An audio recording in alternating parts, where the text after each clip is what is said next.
Amis des vidéos, bonjour. Alors aujourd'hui, on va voir deux finales de pions. Des petites finales qui vont être très mal jouées, assez mal jouées par les joueurs, malgré le fait que c'était des bons joueurs. Alors ça, j'aime bien un peu aussi voir des positions, on aime bien voir des positions modèles où le joueur joue très bien. Et c'est toujours bien aussi de voir des erreurs typiques. On apprend autant des fautes que des bons coups. Alors ici, c'est au noir de jouer. Alors ils sont au 40e coup, ils sont très certainement épuisés déjà, ou alors en manque de temps pour passer ce premier contrôle de temps qu'est le 40e coup. Alors les blancs viennent de jouer G3. Les blancs viennent de jouer G3 et, et avec l'idée d'obtenir comme ça un pion passé. Ils veulent prendre en H4 et obtenir comme ça un pion passé. Parce qu'ils voient bien que les noirs ici ont un pion passé qui va débouler, le B5 A4, et s'ils font rien, ils vont être obligés de déporter leur roi comme ça vers l'aile dame pour arrêter le pion, pendant que le roi noir passera au centre et ira manger tous les pions de l'aile roi. La stratégie habituelle lorsqu'on a du pion éloigné, qu'on a vu notamment dans un exemple d'une partie de Bobby Fischer. Alors, là, donc, c'est au noir de jouer. Mettez sur pause. Qu'est-ce qu'il faut jouer? Alors, les noirs ici ont joué le très très mauvais coup. Alors, c'est pour ça que j'ai mis ça en faute, parce que c'est assez le coup réflexe quand on n'a pas beaucoup de temps. Ils ont pris. Ils ont pris en G3. Donc ça, les prises, il faut toujours faire très attention lorsqu'on prend. On a envie et là, on voit le pion G3, on a tendance à prendre tout de suite. Alors, pourquoi c'est pas bon? Parce que tout simplement, cela donne un pion passé éloigné au blanc également. Donc maintenant, alors que tout à l'heure, dans cette position, c'est les noirs qui ont le seul pion éloigné passé, parce que le pion F, ici, est très facilement arrêtable. Là, d'un seul coup, après cette prise, ça change tout. Maintenant, les blancs ont également un pion passé éloigné. Et manque de chance pour eux, pour les noirs, c'est que, bon, bah là, maintenant, les blancs gagnent. Les blancs gagnent, pourquoi? Parce que leur roi est assez proche, est plus proche pour arrêter les pions noirs. Alors, on va voir, B5, admettons, je joue H4, pion prend, je sais pas, et maintenant, imaginons roi E5, c'est ce qu'ils ont joué, H5, roi F5, et maintenant, je joue roi D4, et je vais gagner, comme ça, les pions, voilà, je vais gagner tous les pions, et je vais gagner comme ça facilement. La position n'a plus, vous voyez, là j'ai plus aucune chance d'atteindre la case de promotion du pion blanc. Donc c'est largement gagné. Alors, comment fallait-il jouer avec les noirs? Alors, on va le voir, presque tout gagne. Alors, essayez de trouver un gain, remettez sur pause.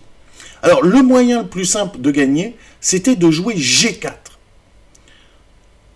Un contre-coup. Alors, évidemment, là, on est au 40e coup, vous comprenez que c'est pas facile comme décision, si on n'a pas beaucoup de temps, si on est fatigué, de trouver G4. Alors, quelle est l'idée de G4? C'est que, bon, tout simplement, déjà, s'il prend, bon, j'obtiens ici un pion passé inarrêtable. Le roi blanc n'est pas du tout dans le carré pour arrêter le pion.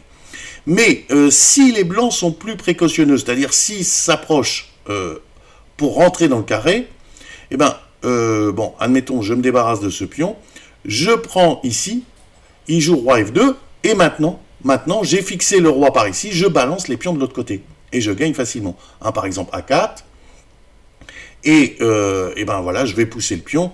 Moi, j'arrête facilement le pion G avec mon roi, je vais l'arrêter très très facilement. Le roi est largement dans le carré, et le roi blanc, il ne peut rien faire face aux deux pions. Donc G4 gagné, également, même B5 gagné. Alors bon, c'est beaucoup beaucoup plus complexe, parce que ça se gagne au temps près, ça demande un calcul assez rigoureux. Si certains veulent le faire pour s'entraîner, ils peuvent. Mettez sur pause, voyez comment les noirs gagnent quand même. Alors, comme je vous dis, c'est très rigoureux. On peut essayer de le faire. Imaginons, bon, il joue F5, imaginons. Bon, je joue roi E5. Il joue, admettons, roi C3. Il va gagner mes pions. Et là, je gagne au temps près. Vous allez voir, il y a une petite enfilade en fin de variante. Voilà. Bon, admettons qu'il pousse. Je pousse. Il pousse. Vous voyez, c'est assez laborieux. Hein.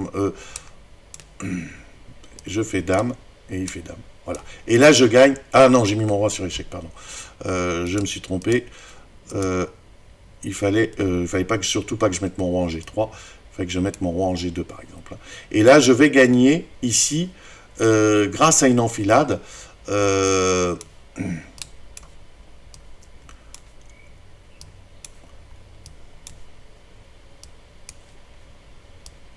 Voilà. Hein. Là, je gagne grâce à l'enfilade, je fais échec et je regagne la dame par enfilade. Hein. Évidemment, le roi blanc, lui, n'a pas le choix parce qu'il est obligé de prendre en A4, donc il est obligé de se trouver ici sur la colonne A. C'est pour ça qu'il ne peut pas aller sur la colonne C.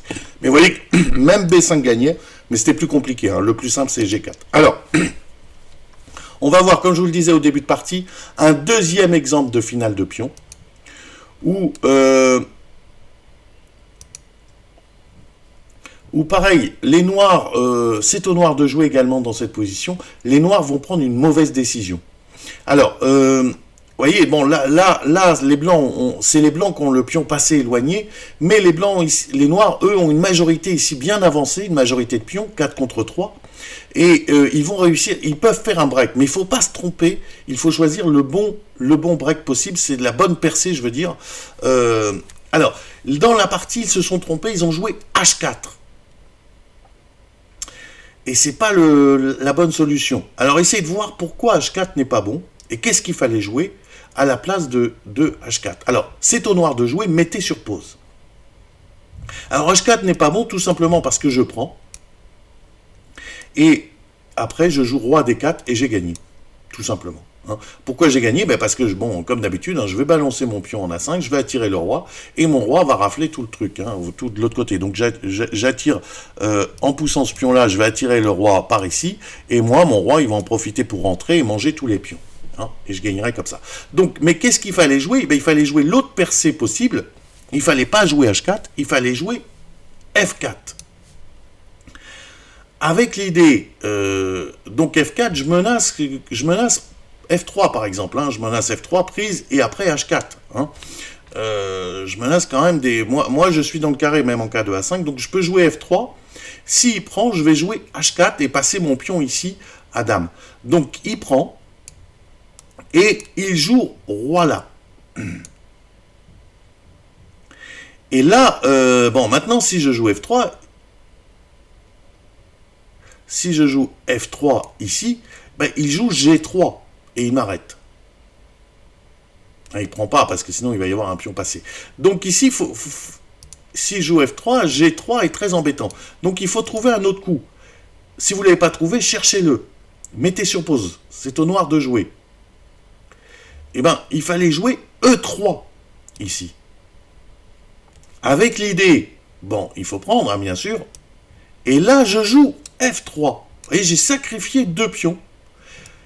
Et je pousse le pion. Voilà, alors vous allez me dire, mais le roi peut rentrer dans le carré. Oui, mais le problème, c'est que les 2 pions, là, l'empêchent de venir en diagonale. Et donc, empêche de... S'il n'y avait pas le pion, je jouerais roi E3, s'il n'y avait pas le pion en E3. S'il n'y avait pas le pion en F3, je jouerais roi E4, H3, roi F3. Mais il y a le pion en F3. Les 2 pions interdisent au roi blanc d'arrêter ce pion. En gros, les blancs ont trop de pions. Hein. Et là, le pion, maintenant, donc, est inarrêtable. Je veux faire dame. Il n'y a aucun moyen. Je vois pas comment... si je passe par là, bon, vous voyez, je l'arrête pas du tout. Il me manque un temps. Hein. Et je suis gêné par mes propres pions. Voilà, c'est un exemple intéressant pour ça. Hein. Vous voyez, donc là, le roi ne peut pas venir arrêter le pion noir. Voilà, deux petits exemples de finale de pion, très très instructifs. À bientôt dans une prochaine vidéo.